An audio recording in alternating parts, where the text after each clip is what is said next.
Hi everyone, একটা lazy dinner recipe share করছি, যেখানে দই কাবুলি চানা আগের দিন ভিজিয়ে সেদ্ধ করা, শসা, টমেটো, পেঁয়াজ, আপনারা চাইলে গাজর, বিট, বাঁধাকপি, রেড ক্যাবেজ সব দিতে পারেন। তো দইটার মধ্যে একটু সুইটনেসের জন্য, আচ্ছা দইটা মিক্সিতে ভুলেও ঘোরাবেন না, দইটা সম্পূর্ণভাবে হাতে বিট করবেন।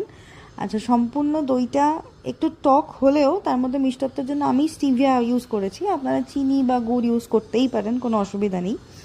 তার সাথে এখানে ধনে গুঁড়ো, জিরে গুঁড়ো, কাশ্মীরি লঙ্কা গুঁড়ো, আর আমার চাট মশলা শেষ হয়ে গিয়েছিলো, তো ওই জন্য আমি অল্টারনেট অপশনগুলো ইউজ করেছি। বাট চাট মশলা থাকলে চাট মশলা, একটু আমচুর, বিট লবণ তো মাস্ট।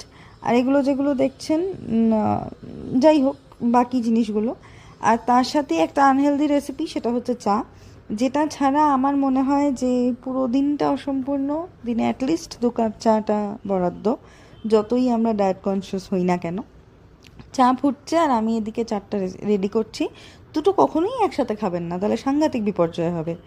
তো যাই হোক, এই ধনেপাতা চাটনিটা আমার আগেই রেডি করা ছিল, যদি আপনাদের কাছে না থাকে কোনো অসুবিধা নেই, শুধু ধনেপাতা কুচি ব্যবহার করবেন, একটু লেবুর রস দিয়ে দেবেন, তাহলে যথেষ্ট। বাকি এগুলোর সমস্ত কিছু দিয়ে খুব ভালো করে মিক্স করবেন।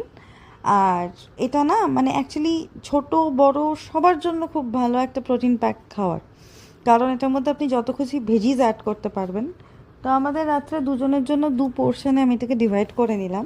এটাই আমাদের রাত্রের ডিনার। আর লুকসে যাবেন না, এটা খেতে অসম্ভব ভালো হয়। যারা চাট খেতে ভালোবাসেন তাদের জন্য ডেফিনেটলি শুড ট্রাই। আমাদের রাতের ডিনারের মধ্যে 2টো পার্ট দেখছেন, চাটা আগে খেয়েছিলাম আর এটা একটু পরে।